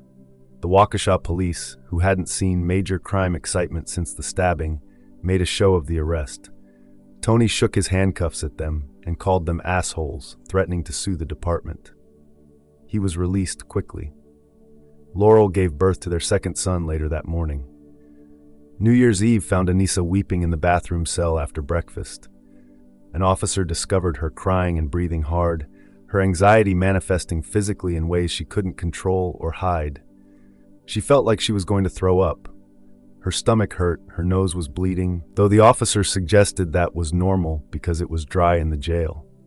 Anissa denied that her symptoms were anxiety-related, insisting she just needed to go home, needed to stop crying. She had missed Christmas. She would miss her mother's birthday.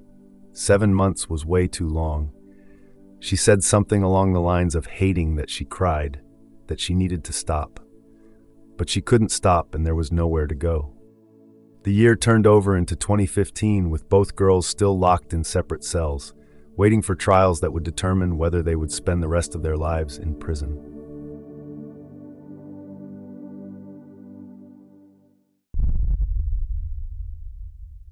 Quick break.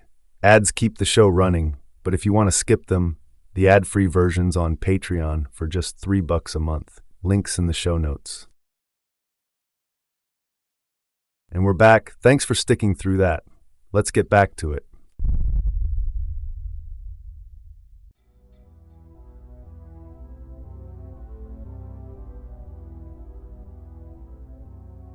Early in 2015, news reached Waukesha from Pine Ridge Indian Reservation, where an epidemic of suicide attempts had occurred among young people between the ages of 12 and 24. The Slenderman was cited as an influence. The Oglala Sioux tribe president noted that many Native Americans traditionally believe in a suicide spirit, similar to the fictional character. The story suggested that what had happened in Wisconsin was not isolated, but part of something larger, more diffuse, harder to contain or understand. In mid-February, Judge Boren held a hearing to schedule future proceedings for Morgan and Anissa's case, which was drawing out longer than anyone had anticipated. The date happened to fall on Bella's 13th birthday.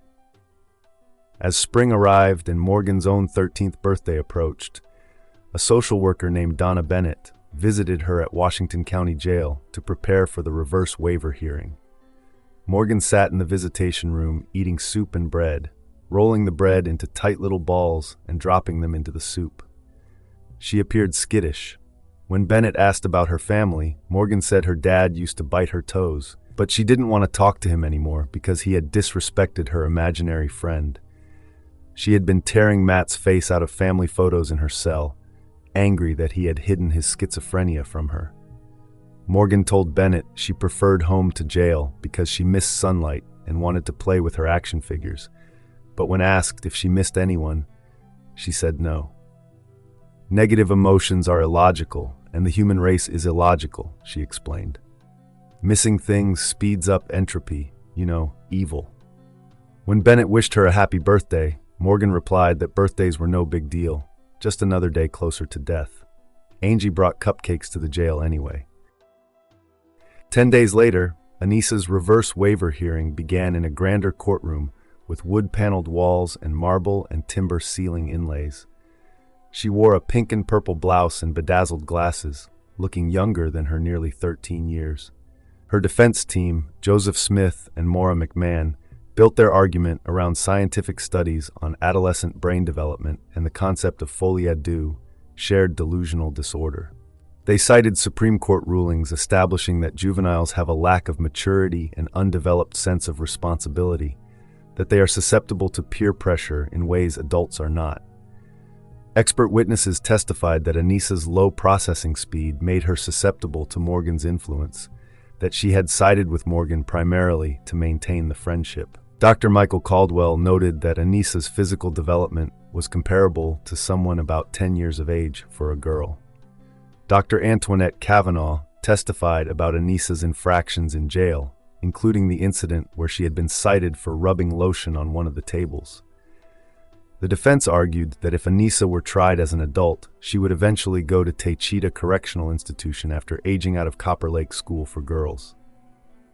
They presented evidence that adult prosecution causes higher rates of recidivism, that adequate treatment could only be provided in the juvenile system where age-appropriate therapeutic resources existed.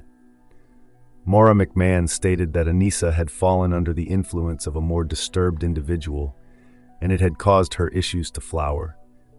The courtroom was packed with Bella's family and friends, their presence a silent reminder of why everyone was there. 3 weeks later, Morgan's reverse Weier hearing began. Tony Cotton and Donna Kukler sought to establish that prosecuting a minor with schizophrenia as an adult was unconstitutional, that Morgan needed therapeutic services available only in the juvenile system. But the district attorney's office pushed back hard, arguing that Morgan's schizophrenia would never go away, making her permanently dangerous. They pointed to her IQ of 129, incorrectly calling it borderline genius, suggesting it made her capable of sophisticated trickery.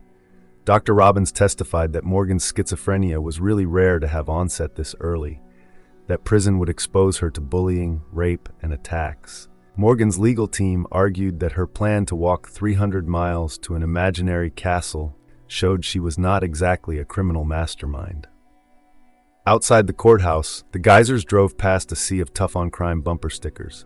Police lives matter, adult crime, adult time. Inside the courtroom, female guards seemed to hate Morgan the most, digging their long fingernails into her shoulder when putting on handcuffs. Angie watched and said nothing. By late July, both sides had submitted their final arguments. Morgan's defense team filed a memorandum imploring Judge Boren to be merciful, noting that their client had been languishing in jail and had become a public spectacle. They wrote that she had not seen the sun and had rarely breathed fresh air, that she was a small, fragile child who spent most of her time in court, seemingly distracted by sounds and sights that she alone detected. The district attorney's office called Tony's assertion that juveniles should not be tried in adult court absurd, concluding that the two co-actors did not act like children, and that the legislature had clearly indicated a court should err on the side of maintaining adult jurisdiction. The decisions came in August. First, Judge Boren denied a motion that had been submitted more than a year earlier to dismiss the adult charges under the Eighth Amendment. Then, 4 days later, he ruled on the reverse waiver motions. He denied both. Morgan and Anissa would remain in adult court. Boren acknowledged that adult prison was not the best situation, but said that neither girl deserved any special treatment. He characterized their crime as frankly vicious, a planned murder that showed tremendous ability as young kids of 12 to be out on the land and moving away from the event that happened. He noted that the girls were young when the offense occurred, but added that they get older every day, frankly. Outside the courthouse, reporters caught Matt Geyser sobbing. He told them he only wished Judge Boren had thought harder. When the defense teams appealed the decision in early September, Boren denied those appeals as well. The autumn brought small indignities and larger despairs. In October, Christy Weier's Jeep was repossessed due to non-payment, complicating her ability to visit Anissa regularly. The night before Thanksgiving, Anissa lay awake in her cell, unable to sleep because of people yelling through the vents. She began scratching at her wrists, hoping the pain would ground her so that she would not blow up. She thought about suicide, reasoning that if she didn't exist, Bella would never have been hurt. But she worried about getting smocked if she admitted to suicidal ideation, worried that acting out might make her look bad in court. In mid-December, the Geyser family achieved their first legal victory since Morgan's arrest. They successfully petitioned a judge, not Boren, but another, for a Chapter 51 order, which provided a paper trail of Morgan's mental illness and allowed her to be emergency detained back at Winnebago Mental Health Institute. After 19 months of unmedicated psychosis, Morgan finally received antipsychotic medication. The drug was Abilify. By early February 2016, 2 months after starting the medication, Morgan began showing dramatic signs of improvement. She achieved 100% group participation and won Patient of the Month. But with the improvement came something unexpected and devastating: remorse. As the flat effect caused by psychosis wore off, Morgan began to feel the full weight of what she had done. She realized she had stabbed her best friend 19 times in a moment of hallucinatory fear. The antipsychotics began killing her friends. Sev and Voldy died. Maggie remained but became cruel, sometimes forbidding Morgan to eat. Morgan missed Bella terribly. She cried and wrote in her notebook, "I want to die. I want to kill myself. I want to go to sleep and never wake up." She wrote, "I can't wake up from this nightmare." In late March, despite Morgan's ongoing need for therapy in addition to medication, Winnebago discharged her back to Washington County Jail. The self-loathing resulting from her realization of the crime gnawed at her mind. Doctors had prescribed antipsychotics, but not antidepressants. The spring brought more hearings. In mid-April, Judge Boren denied motions from both defense teams to reduce bail. 10 days later, at another bail reduction hearing, Anissa read a written statement emphasizing that she had been away from her family for 22 months and 13 days, that she didn't want to be the older sister her brother barely knew because of legal limbo. She said she would voluntarily wear a GPS-like monitor. The defense argued that Morgan's risk to the community was essentially non-existent, that Bob Neeson had promised to make sure she took her Abilify and to lock up the kitchen knives. State prosecutors argued that the families could not be trusted, that the girls were flight risks. Tony stated that Morgan's crime was not adult behavior but sickness, emphasizing that she was not her co-defendant. Judge Boren denied both pleas, stating that the crime was one of the most serious offenses, that Morgan's plan showed ingenuity, drive, and focus. Bail would remain as fixed. 5 days later, he denied appeals to reverse his decision. In May, Morgan attempted suicide. The overwhelming feelings of isolation had caused what doctors would call a breakthrough symptom. She heard Maggie's voice urging her, "Cut yourself." Morgan used a red-colored pencil with a sharp tip to break the skin on her wrist. Guards saw the self-harm on security cameras and smocked her immediately. She spent 7 days naked under the turtle suit, unable to see because her glasses had been confiscated. She sang Neutral Milk Hotel's "In the Aeroplane Over the Sea," one of her mother's old lullabies, to soothe herself. When Angie visited and saw her daughter looking like a caged animal, something inside her broke. Morgan was remanded back to Winnebago. In late July, the Wisconsin Court of Appeals rejected appeals from both defense teams, upholding Boren's ruling that the girls remain in adult jurisdiction. That summer, Anissa met with state-appointed psychologist Danielle Weber in preparation for trial. Weber described Anissa as having a very black-and-white view of the world, being very passionate about things that seemed odd. They discussed Anissa's fraught relationship with her mother Christy, who Anissa felt enjoyed humiliating her. Christy had missed scheduled visits, had accused Anissa of ruining Mother's Day, had told her daughter she had considered having an abortion while pregnant with her. Anissa learned the word codependent to describe their relationship. She wondered whether her mother's ups and downs might be linked to a lack of vitamin D. At jail school, Anissa's teacher said she was wonderful to have around, kind of like a stabilizing force with the other kids, kind of like the mother hen. In September, Dr. Gregory Van Rybroek interviewed Anissa for 4.5 hours for her trial.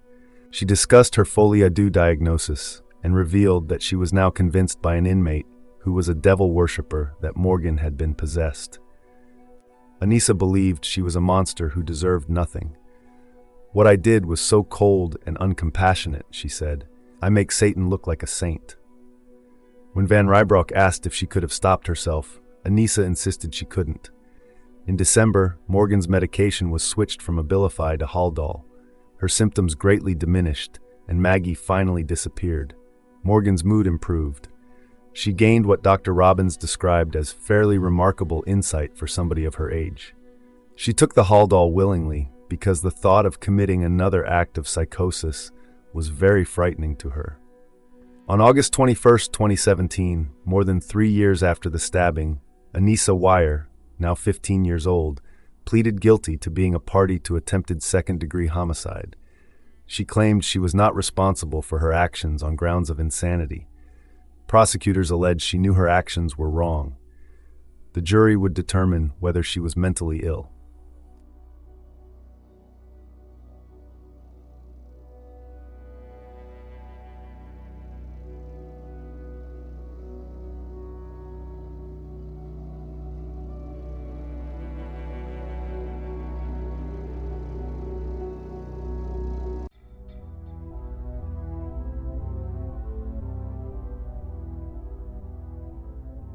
In mid-September 2017, nearly exactly 4 years after Anissa had first started sitting with Morgan on the school bus, her criminal trial began. She was almost 16 years old and still believed in demons. Judge Boren had refused to sequester the jury, and the trial was live-streamed, drawing online commenters who watched from their homes and offices and formed opinions in real time. Anissa wore a white cardigan. In the courtroom, they displayed her 6th-grade school photo, a reminder of how young she had been when all of this began. Her defense team argued that Anissa had suffered from a mental disease or disorder and lacked the substantial capacity to appreciate that her conduct was wrong or to conform her conduct to the requirements of the law. Defense attorney Joseph Smith began his opening remarks with what sounded almost like poetry. "What a wicked web we adults would weave when at first we practiced to deceive. Into the internet, 2 little girls wronged become lost and disappear, not far from home. Scary stories just for fun, sadly believed by 2 little ones." Prosecutor Kevin Osborne countered that Anissa had known she was breaking the law and therefore must be found guilty and sent to adult prison. When the defense raised Anissa's belief in Slenderman, Osborne dismissed it. "Kids believe in Santa Claus. Is that a delusion? Yes, it is." The defense built their case around scientific studies on adolescent brain development, emphasizing that juvenile brains are not fully developed until ages 20 to 25. Dr. Michael Caldwell testified that Anissa's physical development was more typical of someone about 10 years of age for a girl, placing her at what he called Tanner Stage 2, meaning she had no secondary sexual characteristics whatsoever. She was closer to a child than a pubescent adolescent. The defense needed to establish that Morgan's schizophrenia had predated the stabbing for Anissa's folie à deux defense to work, that she had fallen under the influence of a more disturbed individual, and it had caused her issues to flower. Detective Thomas Casey testified that during his interrogation, Morgan had not appeared mentally ill, but had been very aware of what was going on. Actually, very sophisticated. But forensic psychologist Dr. Melissa Westendorf offered a different analysis, stating that Morgan had been clearly disturbed. Dr. Gregory Van Rybroek argued that finding Anissa guilty would require suspending, minimizing, or denying what is known about brain development, mental illness, and preteen friendships. He and Caldwell stressed that Anissa had acted out of a sense of altruism, believing she needed to defend the safety of their families from an evil force. Caldwell explained that anyone who challenged Anissa's belief would have been considered part of the conspiracy, or else they simply didn't have the special gift to see. Online commenters were less sympathetic. One wrote, "She knew right from wrong, so she should not get off on this and does not need mental help." On the final day of trial, prosecutors emphasized Anissa's ability to follow rules and the months of planning as proof of premeditation. Defense attorney Maura McMahon argued that the crime was madness, not meticulous. She became emotional when referring to Anissa as Ani, reminding jurors that the girls had colluded to please their personal devil, Slenderman, who stalked, stole, and strangled children and their families. "We know Morgan Geyser is a schizophrenic, has schizophrenia," McMahon said, "one that in Middle Ages would have labeled her a witch and burnt at the stake. But we're not in the Middle Ages anymore. We do not treat sick children that way." Prosecutor Ted Szupakiewicz urged jurors to remember Bella's brutal crime, that Anissa's actions were a want, a choice, and a choice that she needed to be held criminally responsible for.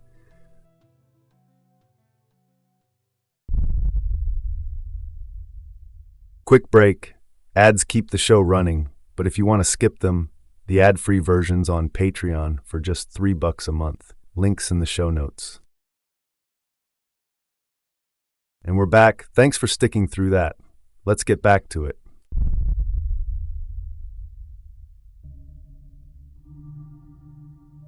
The jury found Anissa not guilty by reason of mental disease or defect. They recommended a hospital sentence of at least 3 years. Judge Boren ordered her committed to the Department of Health Services. Angie Geyser rejoiced at the verdict and messaged Anissa's parents. But Stephen Lyons, speaking on behalf of Bella's family, wholly rejected the NGRI concept, viewing it as a get-out-of-jail-free card. The family's position was that only insane people commit murder, so finding someone NGRI was redundant. Everyone who commits such an act must be insane by definition. 11 days later, Morgan had her last pretrial hearing. She was 15 years old now, and her defense team had accepted a plea agreement with the prosecution. Morgan would plead guilty in exchange for an NGRI verdict. The agreement had been reached partly to spare Bella from having to testify. Morgan entered the courtroom with her hands and feet leashed to her waist by chains. She wore shoes with white cat faces decaled on the toes. Joe Leutner acknowledged Angie's presence for the first time in 3 years. A small gesture that carried the weight of everything unspoken between them. Judge Boren said he would make his decision in 1 week's time. 3 days after the hearing, the plea was officially announced. Angie was relieved and optimistic, though a New York Times podcast episode had recently discussed how NGRI verdicts can sometimes lead to longer institutional confinement than traditional prison sentences. Angie believed Morgan could petition for release soon. That evening, she went to Taylor's People's Park, a restaurant in Waukesha, and spotted Detective Casey sitting at a table. She immediately retreated, unwilling to face him. "I can't wait to not live here," she thought. She had gotten a new tattoo, a lily of the valley, Morgan's birth month flower, symbolizing a return to happiness. On her way home, she tried to rescue a feral kitten but was prevented by an adult cat. I can't rescue who I want to rescue, she thought, so a kitten will have to do for now. On October 5th, Judge Boren accepted the plea deal, finding Morgan not guilty by reason of insanity. Morgan, now 15, cried throughout the proceeding as Boren forced her to recount the stabbing in detail, asking her how she had stabbed Bella when she was on her back, making her relive the mechanics of the violence. Morgan admitted she was reciting details from the criminal complaint rather than memory. Angie felt the questioning was excessive, that Boren was retelling things unnecessarily. When Morgan was finally allowed to speak, she said, "I just want Bella and her family to know that I'm sorry, and I hope she's doing well." Doctors testified that Morgan was no longer dangerous and should be conditionally released, but Boren sentenced her to remain at Winnebago Mental Health Institute for up to 40 years, the maximum sentence for NGRI of attempted murder. His decision was based on concern over Morgan's schizophrenia and what he called the community's perception. Morgan looked scared and overwhelmed. Boren called the sentence reasonable and fair. Outside the courthouse, the American flag hung at half-mast.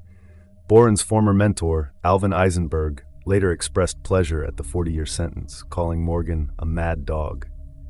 In December, Anissa's disposition hearing determined her maximum length of stay at Winnebago. Prosecutors argued for a 25-year commitment, 1 year for each scar on Bella's body. Maura McMahon emphasized that Anissa had been incarcerated for 1,301 days and now required a fork to eat again after years of using only her hands in jail.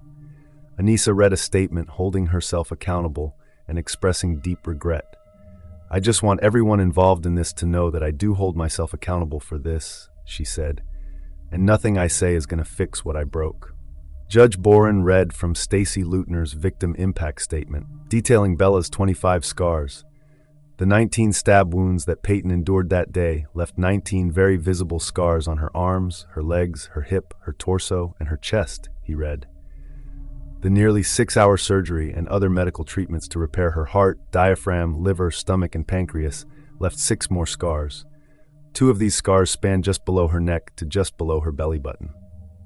Prosecutors argued that being supervised until age 37 was not all that long considering the nature and gravity of the offense. Boren sentenced Anissa to 25 years in the hospital until she turned 37. Christy Weier was devastated. After spending 25 years in a mental institution, she said, "My fear is that she will not really know how to interact with normal people at Walmart, at the gas station, at Pick and Save." Morgan was transferred to Gordon Hall at Winnebago, the lowest security unit. She attempted to make friends, a roommate named Kristen, a girl named Katie, but was sexually propositioned and harassed. She signed up for a pen pal program with the Wisconsin Resource Center and began exchanging letters with Craig, a 31-year-old inmate with schizophrenia. Her symptoms remained minimal due to Haldol. She developed a new, benevolent hallucination named Gage. She tried to pursue her goal of becoming a writer, but Dr. Lundbohm called it unrealistic, causing her distress. In her notebook, she wrote, "Why do these girls all want to die when they're so much better off alive?" In early 2019, Anissa moved into Morgan's unit at Winnebago, necessitating a restructuring to keep them separate.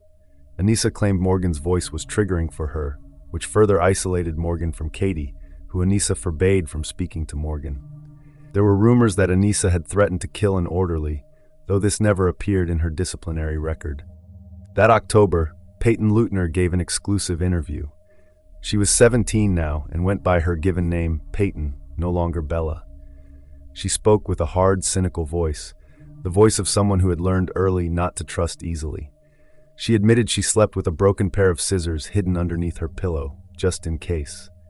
When asked about trust, she said it was a big, big thing for her. She trusted her closest friends, pretty much, but the qualification hung in the air. She thanked Morgan, saying that because of the attack, she had the life she had now, which she really, really liked. "I'm surprised to hear myself say that," she admitted. "I wouldn't think that someone who went through what I did would ever say that. But it's truly how I feel, like without the whole situation, I wouldn't be who I am."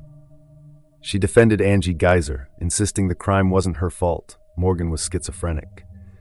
She felt safer knowing Officer Dan Klein, who had been first on the scene that day, was now her school resource officer. By 2020, Morgan and Anissa were both 18, and Winnebago lifted the rules separating them. Morgan and Katie became roommates, listening to music, talking about boys, braiding each other's hair. Morgan was dining in the cafeteria at every meal now, a sign of how far she had come. But she also began having a new hallucination. Abaddon, a 7-foot-tall demon who became her husband in what she called a demon ceremony. She refused the COVID-19 vaccine. She began demanding answers from her parents about why they had hidden Matt's illness, why Angie had been so absent. "I don't want to be part of my family," she told her mother. "They were all there for me when it was too late." When Abaddon went missing, Morgan attempted suicide to find him. She was smocked and sent to segregation. When Abaddon returned, she earned back her privileges, normal clothes, moving back in with Katie. Despite everything, Morgan was comfortable at Winnebago. That July, Peyton Leutner graduated high school in a socially distanced ceremony held outdoors due to the pandemic. She wore white rubber sandals with Velcro straps and white socks. It was a no-contact ceremony, so she collected her diploma off a stack on a table. She released instrumental renditions of Taylor Swift songs on kazoo. She had been accepted to the University of Wisconsin-Parkside on an academic scholarship to study medicine. In November, Anissa submitted her first petition for release from Winnebago. 3 doctors planned to testify in her favor. The following March, Stacy Leutner dropped off a sealed letter from Peyton at the courthouse, containing her impressions and recommendations regarding Anissa. On July 1st, 2021, Anissa's status review hearing took place. Prosecutors argued against her release, citing her immature adolescent brain, which they said was not fully developed until age 25, the same brain science they had dismissed during her trial. Anissa's lawyers noted she had worked with electric power tools, including a bandsaw, and in the kitchen handling knives without incident. She had built birdhouses. Anissa wrote in her statement, "I hate my actions on May 31st, but through countless hours of therapy, I no longer hate myself for them." She stated she had exhausted all the resources available to her at Winnebago and needed to be part of society to continue growing. Judge Boren granted Anissa's petition for conditional release. The decision was based partly on the fact that she did not require psychotic medication. "I'll grant the petition for conditional release," he said. Anissa would be going home.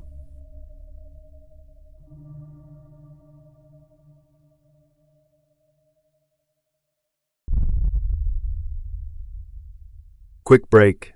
Ads keep the show running, but if you want to skip them, the ad-free version's on Patreon for just $3 a month. Links in the show notes. And we're back. Thanks for sticking through that. Let's get back to it. After Judge Boren granted Anissa's conditional release, news of the decision spread through Gordon Hall at Winnebago. Morgan heard about it and felt jazzed for her former friend, though they still didn't speak. When they passed each other in the hallway, they smiled, and that felt good. But Boren's reasoning for Anissa's release, that she did not require psychotic medication, cast a long shadow over Morgan's future. The implication was clear. People who require psychiatric medications, if they go off those medications, it's difficult to control what goes on after that. Morgan would always require medication. The precedent had been set. Tony Cotton called Morgan to discuss her next petition for release, but Morgan surprised him by refusing. She said she had grown comfortable at Winnebago, that staying made her feel like she was in control of her destiny. "We're grown-ups now," she thought. Tony was unsure what to do with a client who didn't want to leave. The following month, Matt Geyser called Morgan, worried because she hadn't been answering his calls. Morgan refused to talk to him.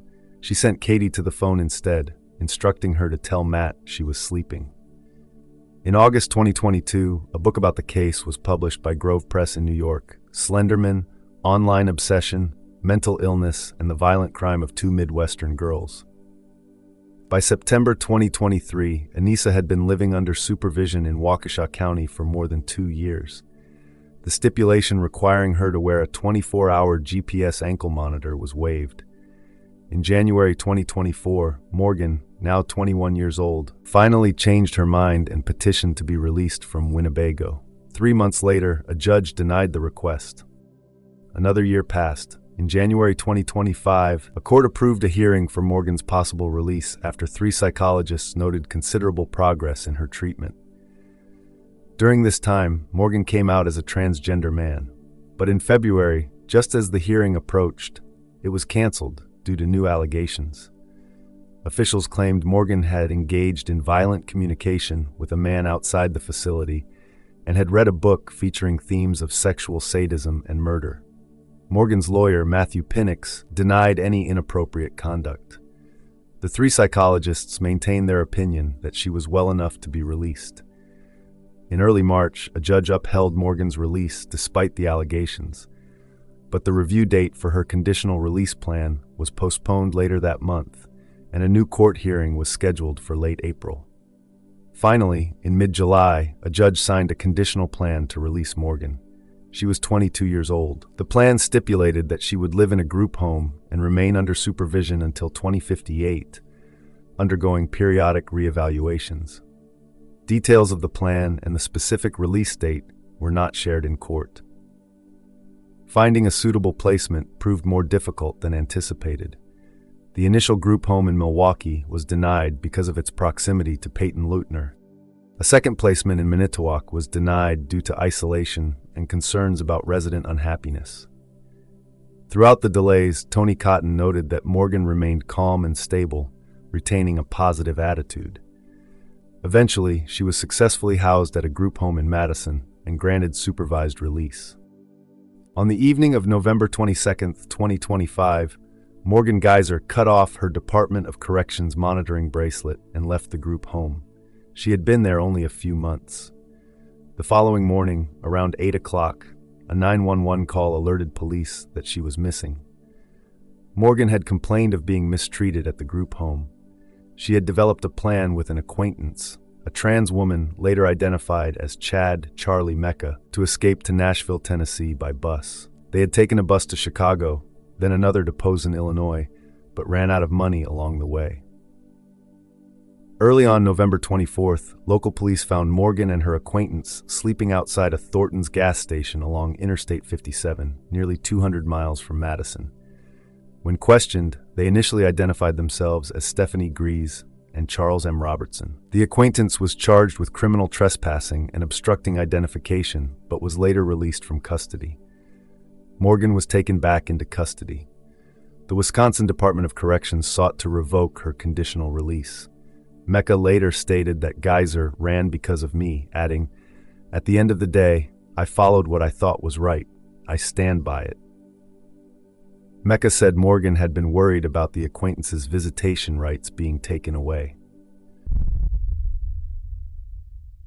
Quick break.